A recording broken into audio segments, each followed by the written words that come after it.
Di balik tabrakan kapal induk Truman dan kecelakaan beruntun jet tempur AS. Setelah Tahun Baru Imlek, militer AS sering mengalami kecelakaan beruntun. Memang bisa dibilang sedang mengalami nasib buruk. Namun, di balik semua itu, kita tetap harus waspada. Kenapa ya? Cairo News TV melaporkan bahwa kapal induk AS USS Harry Truman bertabrakan dengan sebuah kapal dagang di perairan Mediterania dekat Mesir.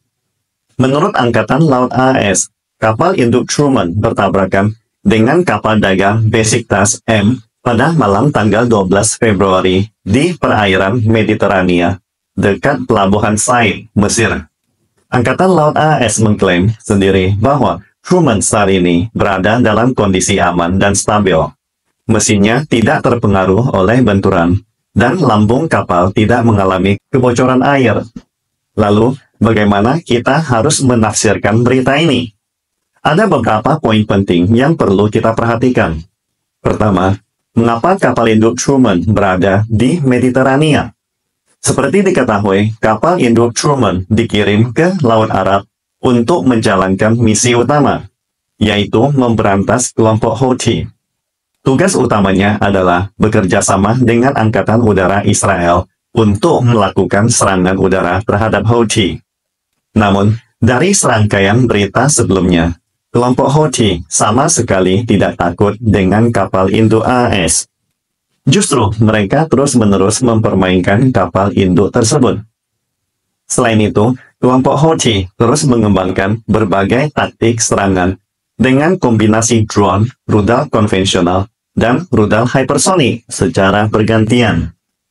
Dengan kata lain, kelompok Houthi memperlakukan kapal induk AS sebagai ladang eksperimen, menguji taktik serangan baru mereka.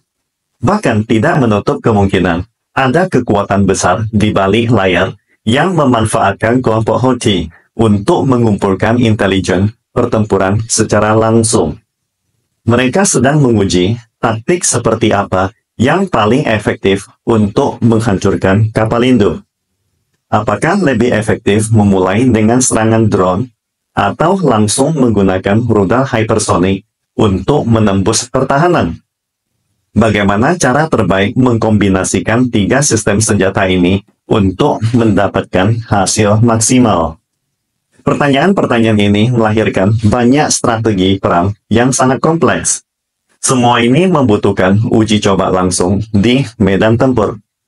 Jelas sekali, serangan kelompok Houthi yang bikin AS kewalahan adalah bagian dari eksperimen perang nyata melawan kapal induk AS.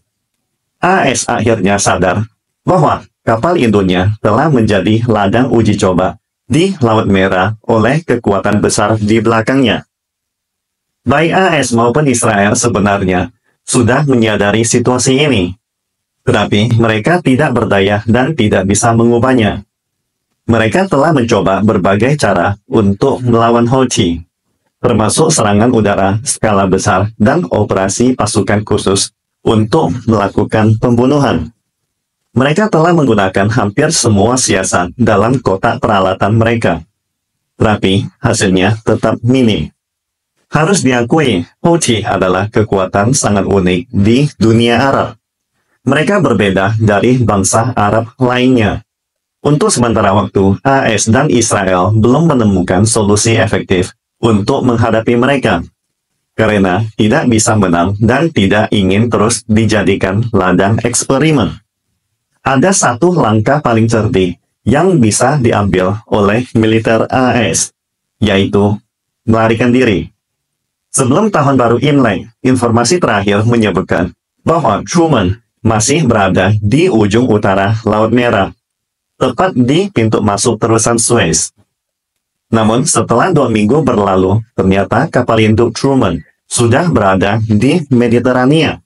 Artinya, ia telah sepenuhnya keluar dari jangkauan rudal Houthi. Saat ini, tidak ada satupun kapal induk AS di Laut Arab. Lalu apakah ini berarti AS secara tidak langsung mengakui kekalahan terhadap kelompok Houthi? Inilah poin pertama yang sangat penting.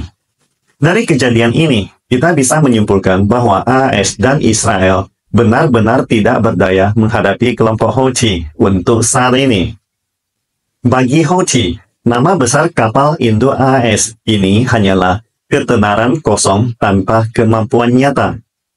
Kedua, insiden ini terjadi di perairan Mediterania dekat Pelabuhan Said, Mesir.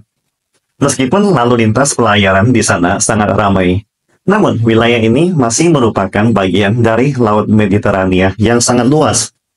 Lalu bagaimana bisa terjadi kecelakaan? Bagaimana bisa dua kapal bertabrakan di lautan yang begitu luas seperti itu? Apakah GPS mereka semua dimatikan? Bagaimana mungkin kapal sebesar itu tidak terlihat dengan mata telanjang? Tahukah Anda kapal induk Truman memiliki bobot hampir 100.000 ton? Bagaimana bisa kapal sebesar itu tidak terlihat? Bahkan di malam hari, kapal perang besar seperti itu memiliki sistem pencahayaan yang sangat canggih untuk identifikasi semua objek di sekitarnya.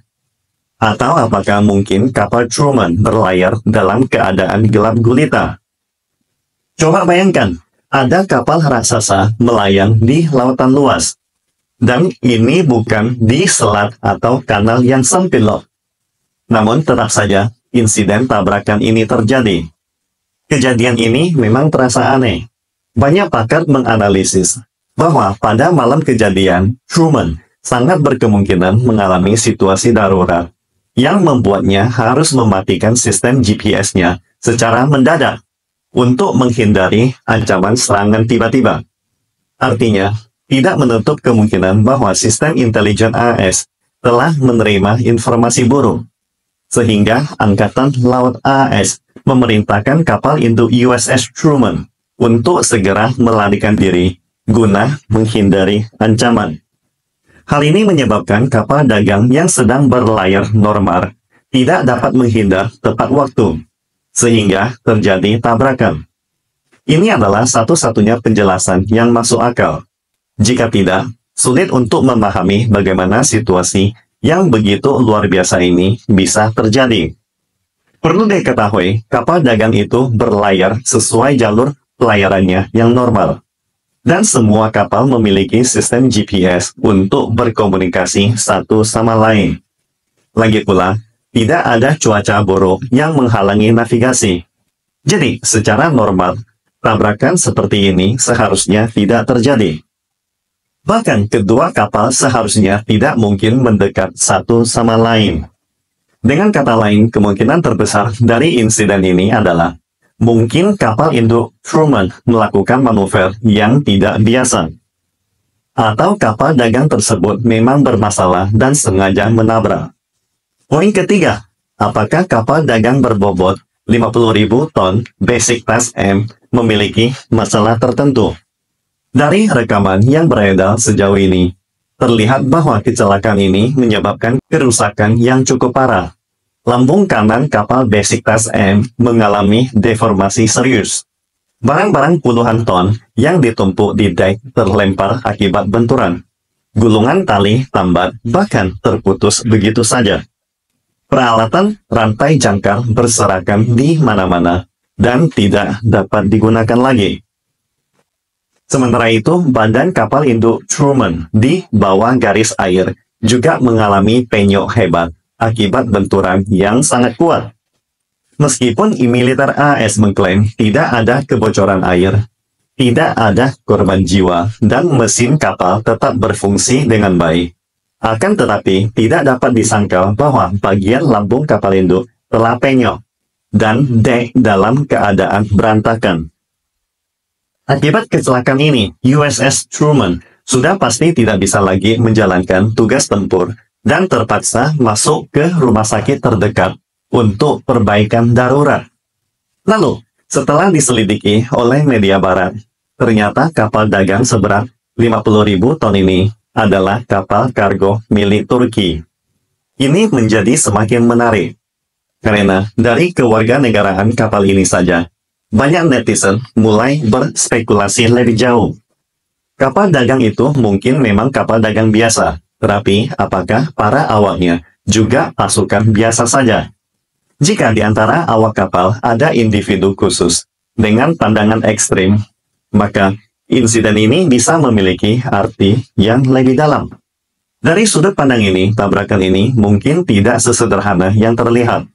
Mari kita sekilas menyimpulkan. Apakah teman-teman menyadari bahwa setelah Tahun Baru Imlek, mengapa militer AS terus mengalami kecelakaan beruntun? Misalnya, 12 Februari, sebuah pesawat perang elektronik Angkatan Laut AS jatuh di lepas pantai California Selatan. 29 Januari, helikopter Black Hawk militer AS bertabrakan dengan pesawat sipil di dekat Bandara Nasional Reagan, Washington. Atau 28 Januari, sebuah jet tempur F-35 tiba-tiba jatuh saat latihan di Alaska, dan sebagainya.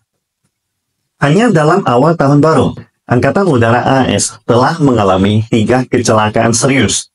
Tak mau kalah, Angkatan Laut AS kini mengalami tabrakan kapal induk di Mediterania. Sebagai rakyat awam, kita mungkin hanya melihat ini sebagai tontonan atau bahkan bahan lelucon. Namun, kita tidak bisa sekedar menganalisisnya dari perspektif itu saja. Jika hanya 1 atau 2 kecelakaan terjadi, itu mungkin kebetulan. Tetapi, jika terlalu sering, pasti ada rahasia besar tersembunyi di baliknya. Artinya, rentetan kecelakaan ini menunjukkan bahwa militer AS sedang meningkatkan persiapan tempur. Alasannya, selama masa pemerintahan Trump, di dalam negeri dia akan melakukan reformasi besar-besaran. Di luar negeri, dia pasti akan melancarkan perang militer untuk mengalihkan perhatian warganya. Sejarah menunjukkan bahwa perang selalu bisa membangkitkan semangat patriotisme dan membantu mempercepat reformasi internal. Dengan semangat nasionalisme itu, Trump akan memaksa kelompok-kelompok kapitalis tradisional untuk mundur. Strategi ini sama persis dengan cara Franklin D. Roosevelt menggunakan Perang Dunia Kedua untuk menekan kelompok kapitalis di AS. Begitu militer AS secara resmi menyalakan api peperangan, semangat patriotisme akan langsung mendominasi masyarakat. Dan selama perang, kekuasaan Presiden AS akan meningkat tanpa batas. Seorang Presiden AS yang benar-benar memiliki kekuatan penuh, ditambah dengan sosok seperti Elon Musk, yang sangat efisien, dan kendali Trump atas militer AS, dan dukungan patriotik dari rakyat. Trump bisa mengkonsolidasikan semua kekuatan ini dan memberikan pukulan keras kepada kelompok kapitalis tradisional yang ingin menghambatnya. Saat itu terjadi, tak peduli seberapa besar kekuatan kapitalis itu, seberapa kuat kelompok konservatif tersebut. Ketika menghadapi kekuatan sebesar ini, mereka pun harus mundur. Setelah mengalami beberapa kali percobaan pembunuhan, Trump ini telah memahami satu hal. Untuk bertahan hidup, ia harus lebih gila dari lawannya, kaum elit kapitalisme. Ia harus membuat semua lawannya sadar bahwa ia adalah seorang gila yang bersedia menghancurkan segalanya bersama mereka. Hanya dengan menanamkan rasa takut di hati musuh-musuhnya, mereka akan menyerah dan meninggalkan ambisi mereka. Jika tidak, Trump hanya memiliki satu akhir, terbunuh dalam upaya pembunuhan berikutnya. Inilah mengapa Trump kini mulai mundur dari konflik Rusia-Ukraina. Tetapi bukan karena ia ingin perdamaian, melainkan karena ia punya agenda yang lebih besar. Demi kepentingan AS sendiri, Trump rela mengorbankan boneka sekutunya di Eropa, dan kini bersiap membuka front baru. Kemungkinan besar target berikutnya adalah Iran. Sejarah membuktikan setiap perang selalu diawali dengan persiapan intensif. Dan lihatlah serangkaian kecelakaan militer AS belakangan ini menunjukkan peningkatan latihan dalam skala besar, bahkan mendekati skenario pertempuran nyata. USS Truman sendiri dalam kondisi tempur penuh dan dikerahkan ke Laut Merah untuk mengacaukan Timur Tengah. Di lapangan, kelompok-kelompok bersenjata di Timur Tengah tidak bodoh.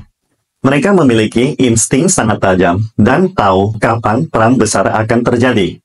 apalagi jika ada kekuatan besar di belakangnya. Itu sebabnya Houthi semakin agresif. Mereka sadar bahwa semakin mereka melawan sekarang, semakin besar peluang mereka bertahan di masa depan. Sementara itu, Elon Musk yang serba efektif dan efisien saat ini sedang membersihkan Partai Demokrat dari korupsi. Tapi, apakah ini hanya soal politik? Bisa jadi, ini adalah bagian dari strategi besar Trump untuk mengumpulkan dana perang yang sangat besar nantinya. Semuanya saling terkait dan saling melengkapi. Banyak netizen mungkin bertanya, kenapa yakin Trump akan memulai perang? Jawabannya sederhana. Trump paham betul geopolitik global. Ia tahu bahwa dunia kini memasuki era periode negara-negara berperang, atau warring states period, seperti dalam sejarah Three Kingdom di China. Diplomasi lunak sudah usang. Sekarang adalah eranya ekspansi wilayah lewat perang yang akan dinyalakan oleh AS. Itulah sebabnya Trump serius mengancam ingin mencaplok Kanada, Greenland, bahkan Meksiko. Jangan menganggap dia hanya bercanda, teman-teman. Dan kejutan terbaru, pada 13 Februari, Trump bertemu Perdana Menteri India, Narendra Modi. Ketika ditanya wartawan soal situasi kacau di Bangladesh, Trump menjawab, "Saya akan menyerahkan masalah ini kepada Modi." Apa artinya ini? Sebuah transaksi geopolitik, guys. AS secara tidak langsung dan diam-diam mengakui Bangladesh sebagai wilayah pengaruh India. Sebagai imbalannya, ketika AS menyerang Iran, India mungkin akan ikut bermain. Kenapa? Karena Trump sudah memberi mereka hadiah besar berupa pengakuan atas Bangladesh. Bayangkan reaksi para nasionalis India. Begitu mereka mendengar ada peluang untuk memperluas wilayah, mereka akan melakukan apapun, tanpa peduli konsekuensinya. Bahkan jika harus kehilangan segalanya, mereka tetap akan mendukungnya. Jadi, banyak hal di dunia ini harus dilihat secara menyeluruh. Strategi besar Trump mendukung Putin mencaplok Ukraina Timur. Sekarang ia secara diam-diam mengizinkan India untuk mengambil Bangladesh.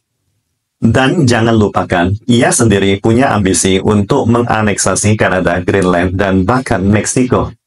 Inilah hukum bertahan hidup yang paling kejam menurut Anglo-Saxon. Di era musim semi dan gugur, atau Spring and Autumn Period, semua negara masih bermain dalam kerangka etika internasional, seperti yang ada di PBB. Namun, di era negara-negara berperang, hukum yang berlaku adalah ekspansi dan dominasi. Yang kuat menelan yang lemah. Inilah visi Trump tentang masa depan dunia. Negara kecil tidak punya hak untuk bertahan. Kesimpulannya, dunia sedang menuju era kekacauan besar. Serangkaian kecelakaan militer AS bukanlah kebetulan. Ini adalah tanda bahwa mereka sedang meningkatkan latihan untuk perang besar. Ini, teman-teman, mengerti bukan? Mengapa NKRI harus bersiap sekarang? Indonesia harus segera meningkatkan kesejahteraan rakyat dan memperkuat militer. Dunia sedang memasuki era penuh gejolak. Namun, sebagai satu-satunya adidaya di Asia, China tentu tidak akan tinggal diam membiarkan api peperangan yang dinyalakan AS membakar di kawasan Asia. Sejarah 5.000 tahun China telah mengajarkan mereka strategi bertahan dan menentukan musuh jauh lebih baik dari siapapun. Apakah kita siap menghadapi era perang besar dunia yang akan segera dimulai?